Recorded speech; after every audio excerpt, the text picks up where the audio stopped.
We're underway, Heather. Hey. How are you? Hi, Glenn. Pretty good. Well, as good as can be expected. Glenn Loury here, Brown University, Watson Institute for International Public Affairs, and professor of economics. And I'm with Heather McDonald, who's senior fellow at the Manhattan Institute, prolific writer about matters political, public policy, and so on. And welcome to the Glenn Show, Heather. Thank you, Glenn.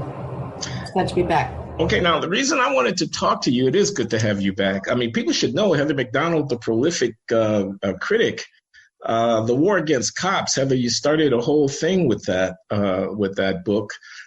Do you know about Roland Fryer's research on the effects of federal investigations of local police departments? Well, I'm aware it's coming out and will be just as explosive as his earlier study of police shootings. Yeah, there's an unpublished paper. It hasn't yet been, I think, accepted for publication out of Referee Journal, although I may be wrong about that. And it is certain to come out in a good journal. But the working paper at the National Bureau for Economic Research is available to people. And Roland is finding that police investigations of local departments after a viral shooting incident involving that department are associated with increased violent crime in the cities in question, mainly as a consequence of the reduction of police effort in those very same cities. And I read that. And on the one hand, Heather McDonald is, I don't know, are you a journalist? Is that a fair thing to say? Yeah, I think that's about as much as I deserve. And Roland Fryer is one of these leading quantitative economists. On the other hand, I thought I was channeling Heather McDonald. He was channeling Heather McDonald there when I was reading his summary of the research. So you have, at least to that extent, been vindicated. A most recent book, do I get this right, is The Diversity Delusion, which is a frontal assault on what has become a kind of a fundamental industry in the part of the world that I work in, higher education, on the religious devotion to a certain view about diversity in terms of demography, race, ethnicity, sexuality, and so forth, and the damage that is doing to our institutions. So, I'm very happy to have you here talking about your piece in the New Criterion called Compared to What?, which is a meditation on the possibility in this time of the coronavirus, the COVID-19 virus, that we might be overreacting a little bit. It was a courageous thing for you to be saying, and I wondered if you could just share with our viewers a little bit of what your thinking is in that piece. Well, at the time this came out on Friday, I put the deaths so far within the United States in the context of traffic fatalities, in the context of cancer deaths. Each year, America has about over 38,000 traffic fatalities. Each year, that's 100 driving fatalities a day. Cancer cases in 2019 were 600,000. And what we've been seeing so far with the COVID-19 deaths don't begin to approximate that. And we accept a degree of risk that has not been tolerated in this case. The flu deaths in 2018 and 2019 were 34,000. Again, that's over 100 a day. So far in the United States, since the start of this outbreak, we're now at 69 deaths. So if worst case happens and we really do get a unabated exponential rate of increase, I grant that we could exceed those numbers, but there are many things that can happen in between. And I'm not a scientific expert, but what I do observe is that the possibility of a global recession, global depression, and the steps we're already taking to shut down the economy have also very serious consequences on people's livelihoods and on their health. So I can't say that I have a magic spot to find a middle ground between a reckless laissez-faire attitude and a let's shut everything down, which I think may be not called for, although again, I'm I don't purport to, I'm glad I'm not making the final decision here, but I just think that we should be conscious of a constant cost-benefit analysis, Glenn. Yeah, the economist in me wants to agree very strongly with this point. The point being, there is no free lunch. That's the way we put it. Everything has a cost, including the opportunity cost of what's been foregone because you decided to do this particular thing. Of course, the virus is a threat. Yes, it's a serious threat and one needs to reckon with it. But one also needs to gauge the reckoning by evaluating the benefits from what you do against some benchmark of what it's costing you. And it's very hard to see how to do that here. It's certainly not being done. It strikes me that one of the reasons, I wonder what you think about this, one of the reasons it's not being done is because if you're running one of these institutions, so I was talking to my colleagues here at Brown about when we were going to shut down, because I knew we were going to shut down. Once Harvard shut down, I knew we were going to shut down. It was just a question of when. I have a great deal of respect for the people who run this institution. They're quite competent. Christina Paxson, the president, Rick Locke, the provost, these are not fools. They are serious people. But what could they do? Expose themselves to the possibility that they would be the outlier who didn't shut down, and then something over which they have no control goes wrong. They would be completely ruined professionally. They'd be devastated. So it's so much easier to seek the safety of the crowd by doing the conventional thing. Meanwhile, nobody is doing the calculation about the benefits and the cost. And this is a thing that I find a little bit troubling. Yeah, well, what I've also noticed, what's so interesting in my building here in Manhattan, my apartment building where I live, 34 stories, all of us knowledge workers are able to work from home, do all the social distancing. Our jobs continue. We depend on the people who work in the building, the maintenance workers who have now been put on 24-hour constant cleaning.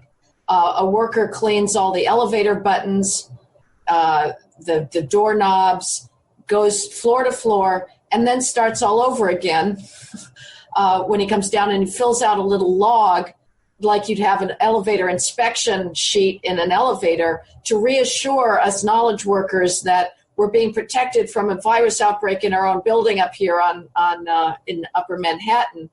And so on the one hand, I wonder if the elites who are ordering this to shut down, if they couldn't rely on the fact that when they go to plunder the grocery stores, that there would still be people stocking the shelves, and that everybody was forced to stay at home, would they be just as ready to order this type of shutdown? And it's also the case that us knowledge workers are going to be able to ride any economic downturn a lot easier than people who are living paycheck to paycheck. That, the restaurants have been ordered closed today. I don't know what they're going to do with the food, and the people who work there, where are they supposed to turn now? So, to close, or just not to serve people sitting in the dining room? Well, can they still sell food out the window, so to speak? Yeah, they can have food deliveries, but I think for a lot of restaurants, they're not set up for that. Yeah. Well, it's another interesting point that you're raising here. The first interesting point being compared to what, which is to say, how do we evaluate the benefits and costs? But this other point is about inequality. Yeah. Which, there's a lot of talk about inequality in the wind these days. But this is an interesting application of the general concern. The costs that we're imposing on the society do not fall equally upon every member. The burden sharing isn't exactly uniform, everybody bearing the same weight. And that might factor in, or should it, to the consideration of, if I do this, the people most hard hit by what I do will be the people who are at least in a position to handle it. Although what the response to that is going to be, let's take care of them. Right. Let's expand the social safety net. Let's have health care for all. Let's make things free. Yep. But let's make sure everybody's got paid leave to the infinite degree. Yeah. And what do you think about that? Yeah, I think I know the answer, but last week, one of the New York Times columnists, Farhad Manjoo, had a signed editorial in the New York Times called "Everyone's a Socialist in a Pandemic." And he was exactly calling for that, claiming that somehow the United States has been very stingy in its social welfare net, which I think is not exactly accurate when you figure the amount of welfare that goes into supporting what I would say is choices that are within an individual's to make, such as having children out of wedlock. But he's absolutely calling for, from now on, a full-time, way beyond this crisis, expansion of government benefits. I would say my reaction is everyone should be a capitalist in a pandemic. What I find amazing is as the panicked New York City locusts strip the grocery stores bare, the next day the trucks still show up and they're restocked by those stock boys who are not working at home. And that the economic system in its infinite complexity at this point is still producing this extraordinary bounty that will allow us to go through. You know, the early reports of toilet paper shortages were apparently greatly exaggerated. It's just a problem of supply, getting the product into the market. These panic buyings put suppliers in very difficult positions. But yes, there's no question that this will be seen as a reason for greatly expanding the scope of government. Well, just on this point about panic buying, something I find to be very ironic, but again comes naturally to an economist, is that if you let supermarkets charge whatever the market would bear when there's a panic, there wouldn't be a panic. If toilet paper were going for $10 a roll, people would find a way of saying, oh, maybe I'll wait until next week to go get my toilet paper. That was exactly my response. Hoarding is allowed. You know, people are allowed to clear out the shelves, but a supplier is not allowed to adjust price to meet demand. Again, we don't really have a much better mechanism than the price mechanism for finding that equilibrium between supply and demand. Absolutely right. And it's the same thing, you know, I've also noticed it's always the case that people who enjoy rent control accuse landlords of being greedy. Well, it never occurs to them that maybe they're greedy in expecting to pay below market rent. So it's a complete asymmetry in who gets attacked for trying to look out for himself. The price system is good, people. This is something we know from direct experience.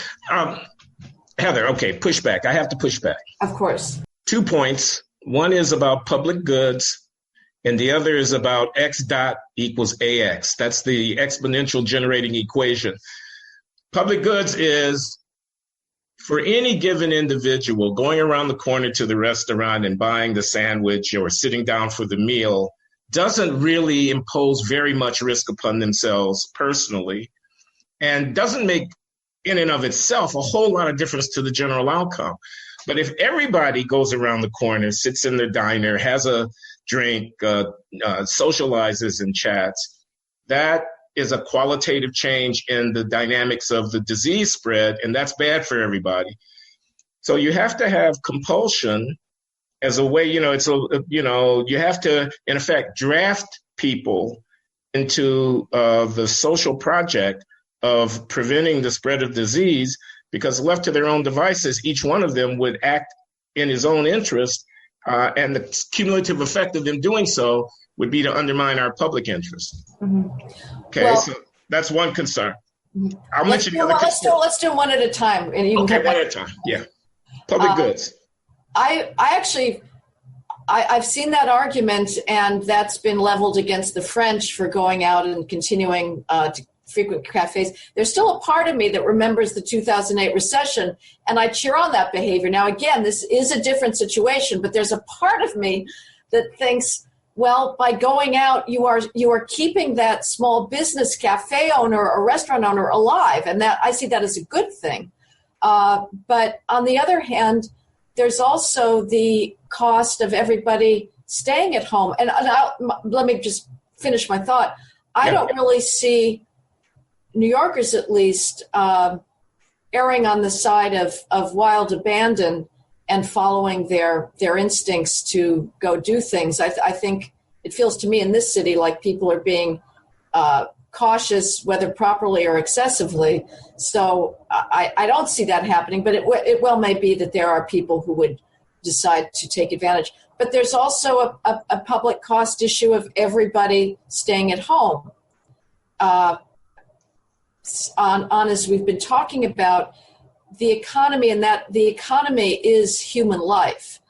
Again, it's not just this cold-hearted buying and trading and making profit as if that's a problem, because every worker, all your fellow professors are also making profits on their labor. I can guarantee you that. But everybody staying home also has a very negative effect. So finding that sort of dynamic equilibrium of enough people that are able to continue the economy while others stay at home to prevent a suddenly burgeoning rate of infection, which I don't think we've seen yet, is a difficult matter. But I agree, there's tragedies of commons all the time, and I would say in panics, I mean, it becomes rational to be irrational. If you don't go hoard when everybody else is, and for once the supply chain would not continue supplying this bounty of goods, you'd be the last one with nothing left when everybody else. The else shelves will be bare by the time you get there, so you don't want to be the last one. Okay, so the other point that I was going to raise, which is related, is the dynamics of exponential growth, with which I'm sure you're familiar. The idea is we take the total number of cases, the rate at which that changes is proportional to the absolute size of the problem. So it's going to be growing, and then it gets bigger, and it's going to grow even faster. And then as it's bigger, it's going to grow even faster, unless you can somehow tamp down the proportionality factor. That is, unless you can make it, for a given total number of cases, a smaller percentage of those that lead to new cases. You want the new cases to be as small a proportion of the total number of cases as you can possibly make them. So in thinking in that logic, 2 points. One is you want to do things that mitigate the spread. And secondly, you need to be mindful of the fact that the problem will get out of hand if you allow it to get too big.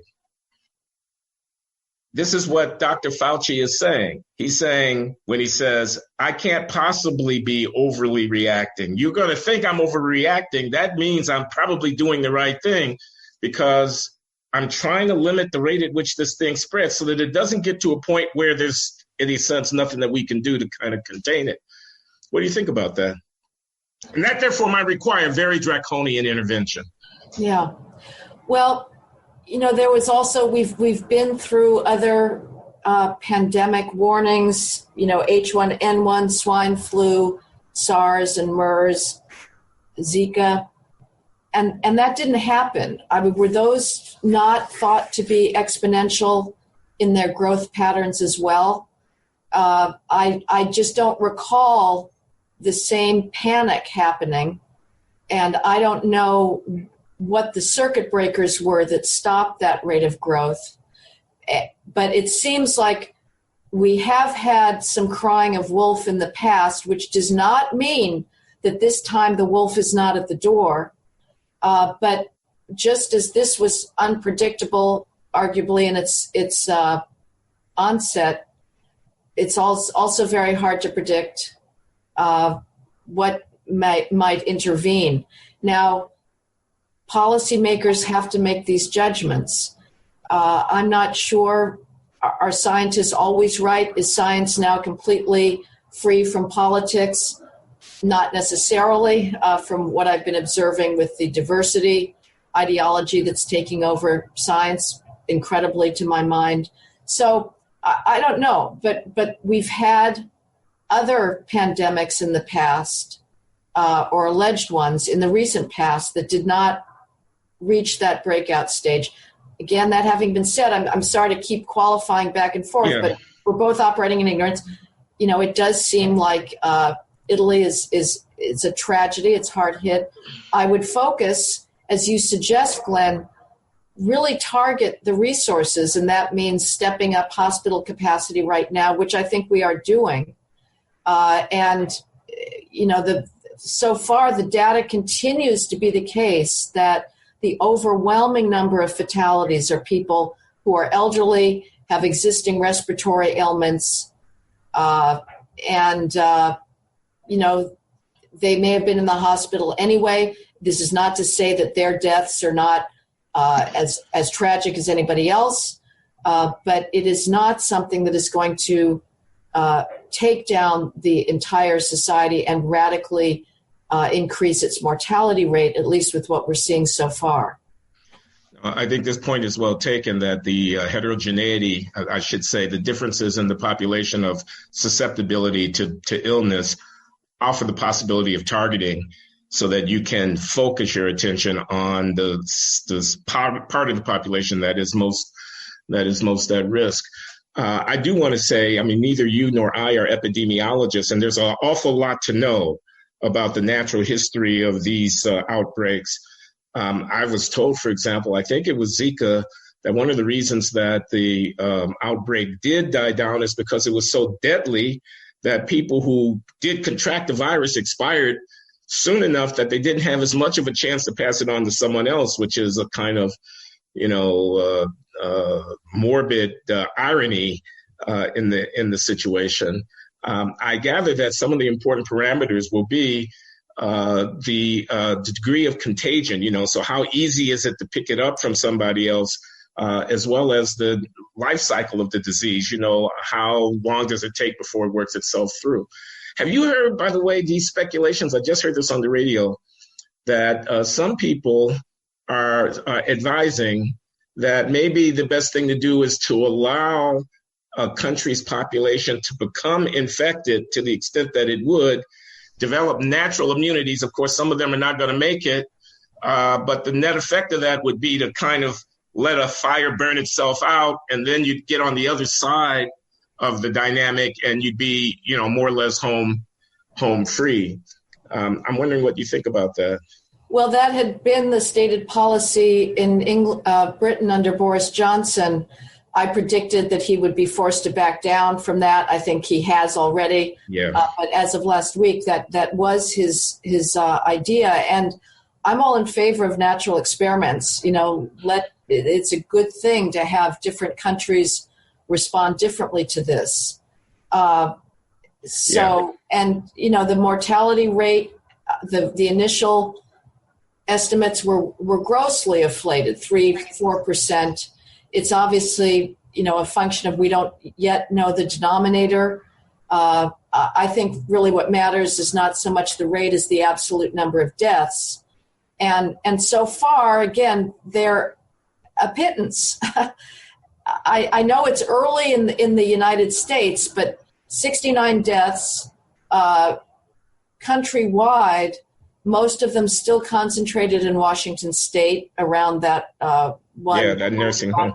Nursing home is still not a hell of a lot. Again, but it's bound to be more, and you stick your neck out when you say something like this, because if we look back a month and it's 10,000, you're not going to look so great. Yeah, I know, and it has doubled. It's almost doubled over the last 3 days. So we'll see what happens, and it could be that we're absolutely just on the start of this. So I completely agree, and I should have qualified that even earlier. Yeah. Okay. How do you think the administration is handling the crisis? Well, we definitely do not have a Winston Churchill at the helm, that's for sure. Okay, that's true. Trump's rhetoric is not reassuring. He just simply does not have the eloquence or the ability to get out of his own narrow self-interest in this. That having been said, I don't fault him for his not particularly eloquent efforts in the beginning to try to tamp down concern. I think there's enough people sending out messages of fear that it is appropriate to have a leader saying we will get through this however inarticulately. But however inaccurately, because you can't be saying this is just like the flu if it's not like the flu. You can't be saying we've only had 5 dead as if, that was going to be the extent of it when it could be 5,000 or 500,000, et cetera. That's true. Those are his words. As far as the actions go, I still don't really know how the CDC screwed up in its test kit thing. It gets said all the time that it did screw up. I don't know where the fault lies or what it did wrong. I don't think that's necessarily a political issue. The CDC is not a Trump organ. That's a relatively freestanding institution. I'm not able to criticize what the rollout has been so far. I think we didn't. I completely understand if it's the received wisdom is that it was too slow. I probably, in that position, would not have jumped into crisis mode myself at that point. I think these are understandable reactions to take a somewhat of a wait-and-see attitude. Like you, I was not unsympathetic to the president's effort to say, let's stay calm, we'll get through this. This is not the worst thing in the world. We can handle this. I didn't mind that. I found that to be somewhat reassuring. What troubled me a little bit, though, was that our president lacks a certain talent, which in a situation like this is a very valuable thing, which is the ability to look the camera in the eye, to speak in a soft and comforting tone, to kind of convey a confidence. I mean, I don't know if you share this view, but I watched his Oval Office address, and I was really stunned by how uncertain he looked, how nervous he seemed to be. I mean, it was not only what he was saying, but in a way it was how he was saying it. And it was disquieting. And then the next day, the market fell through the floor. Mm-hmm. So, this is not, whatever the merits and demerits of Trump, this is not his wheelhouse, handling this kind of thing in terms of the public presentation. Not the time to tell me that you're doing a good job. I mean, I grant that you should be doing a good job. I want to believe that you're doing a good job. But perhaps not the time to pat yourself on the back about how good a job you're doing. Yeah, I was traveling last week, so I didn't see the most recent press conferences. I think one of the first ones where he was kind of jokey, one didn't bother me so much. I kind of liked the sense of his being in control, but I otherwise completely agree with you. He does not have those emotional resources that are necessary to seem like he is a leader at the size that is needed right now. So we'll see, whether his leadership style takes him down, whether the economy takes him down. The political roller coaster we've been on taking this out of the realm of life and death into the more quotidian, trivial life of politics is simply stunning. It is beyond belief.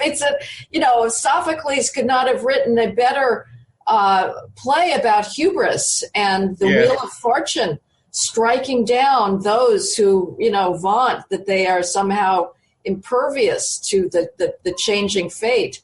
It's quite amazing. Well, my lovely wife, LaJuan, I love her dearly. She's a liberal Democrat, Heather. What can I say? I love her dearly. She envisioned the following scenario as a kind of Shakespearean denouement for the president whom she hates, namely that he gets the virus and that it kills him. Okay. So we have to see him, suffering under the illness, shrouded by doctors and whatnot, and then he expires, and we got it. And with that, the curtain calls, we all go, but nobody will be able to see the play because Broadway's closed, so we'll have to wait. But what do you think about the politics of it? Do you think the press have been fair? Are they sort of ginning this up? Is this a quote a hoax-like? Where fake news want it to be worse than it actually is because they hate this guy and they want him to go down? Well, I don't join a lot of my more conservative colleagues in saying this is all a hoax.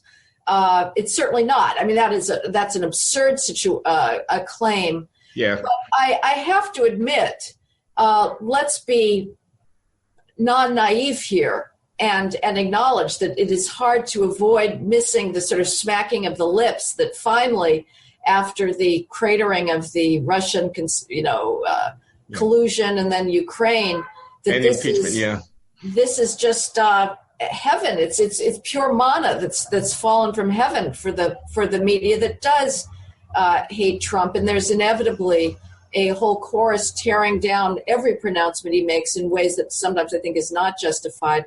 But I think that it's not just political. There's obviously also a economic self-interest in covering a story that is particularly, people like watching catastrophe. There's sort of a schadenfreude spectator sport aspect to it.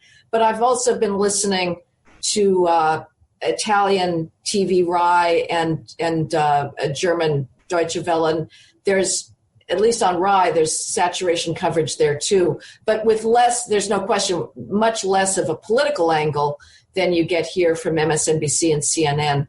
But I don't think that this is a media creation. It's obviously real. At the same time, I think that the spin on the left-wing channels has been quite obvious, just as the spin on Fox has been obvious as well. You know, one of the things I agree there's a spin. I also agree they didn't make this up. This is real, and we had better take it as being real. But I'm amused a little bit by some of the stuff I see. So, for example, to call it the Wuhan virus is a cheap shot, denigrating and the Chinese and racist and whatnot like that. Why are we finger pointing when we've got a global crisis that we should be healing? On the other hand, to point a finger at Trump as being an incompetent and a boob on the editorial page of the New York Times or whatever is perfectly fair game. So we wouldn't want to blame the Chinese. That would be wrong. But we can blame Trump. He doesn't have any control over the fact that this virus is abroad in the land. So that I find to be somewhat amusing. But here's maybe a final point. It seems to me that this could be a blow to populism, broadly speaking, as a kind of political / philosophical disposition, and a blow in favor of expertise. That's one of my themes as I try to think about what's going on in global politics. The experts, the quote unquote deep state, not just nefariously trying to undo Trump, but simply having the prerogative of knowledge. We are the PhDs. We are the experienced experts on the one hand, versus the demos, the people, the ones who, for example, took to Donald Trump in 2016 and made him president of the United States. The ones who aren't so sure about transgender, this or that. The ones who are, a little bit behind the woke sensibility about whatever the latest issue might be. These people versus the experts. So now, I listened to Joe Biden give that speech that he gave the other day in the day after Trump's Oval Office address. Biden riding high because Bernie Sanders had been suddenly eclipsed. Talk about tables turning politically. And he said, let's trust the experts. It seems to me that was a principal theme of that speech. Let's trust the experts. Of course, conservatives or Republicans who don't believe in science, they don't believe in climate change. So I guess, and again, I'm asking your view. I see this horrible experience as strengthening the hands of people who say, defer to the experts on whatever it might be, how to deal with foreign policy questions, what to do about the climate change or whatever. Defer to the experts. Get the politicians out of the way. What do you think? Well, interesting. I've been thinking almost the opposite in that this seems to support a lot of the Peter Navarro view of the world, the Trump, keep the borders closed. Okay. Restrictionist economic policy guy. And you hear now across this political spectrum, people railing about the fact that we've outsourced so much of our pharmaceutical manufacturing and ingredients to China. And now, I'm speaking to the economist here. It's the theory of comparative advantage is a very powerful one, and it's hard to imagine every country manufacturing all of its own goods without global trade and putting some parts in other. And at the same time, we've also been hearing all about, for years now, drug prices are so high, and yet people are now talking about taking all of the manufacturing back to the United States. Well, that's going to increase prices. Because the reason it's been outsourced is to lower the price for consumers. But I would also say this has vindicated the idea of borders. So to me, in one sense, I would say it strengthens a populist view. Also, what I've been thinking about, Glenn, is when are we going to start up the trans crusade again? And the narcissism of these minute differences and the power play of getting other people to bend to one's will with regards to pronoun use, all of that sounds pretty trivial at this point. And as even Bill de Blasio recognized in calling on people to not hoard face masks and hand sanitizers, he said, because we want our first responders to have access to them. In a public emergency crisis, it's not the pajama boys that are going to go into danger and continue working. It's the firefighters, it's the policemen. Are we going to call in the army eventually? And to me, this resurrects, frankly, a more traditional view of masculinity, people that are willing to run into the face of danger rather than away from it. Yeah, they live in Staten Island, not the Upper East Side. Right. No, this is pretty interesting. Okay, Heather, I think we've at least touched on this. Maybe we can have another conversation if we're both still alive in a few weeks. Yeah, and if our economy is, that's more what I'm worried about. Let me just say I am an economist on the trade thing. No, we don't want to shut down trade. We don't want countries all to be autonomous and produce. That's the road to serfdom. That's a way of impoverishing ourselves. On the other hand, we do want to not be fools in terms of the strategic interaction with other players who know what they want and know what they're doing. And the Chinese are one of them. That's not a laissez-faire, innocuous system that's over there. They've got their own agenda and they've got their own thing. So we need to take that on board. I would have thought that the most important implication of the Navarro view of the world is look at who's coming across your border and don't just let them walk across your border. I mean, you want to have control over that. Yep. And I'm not sure how anybody argues against that now. I mean, I am not one to facilely give Trump credit for anything because I think he does not have the character to fit the office. Nevertheless, I find it striking that despite his usual jumping at any opportunity to say, I told you so, or Devant, if I were Trump in his usual Trumpian way, I would be saying all the time, you see, I told you so. This vindicates borders. It vindicates an American first trade policy. He has not done that. I don't know why, because he never exercises any self-restraint up to now, but it's very odd what's going on.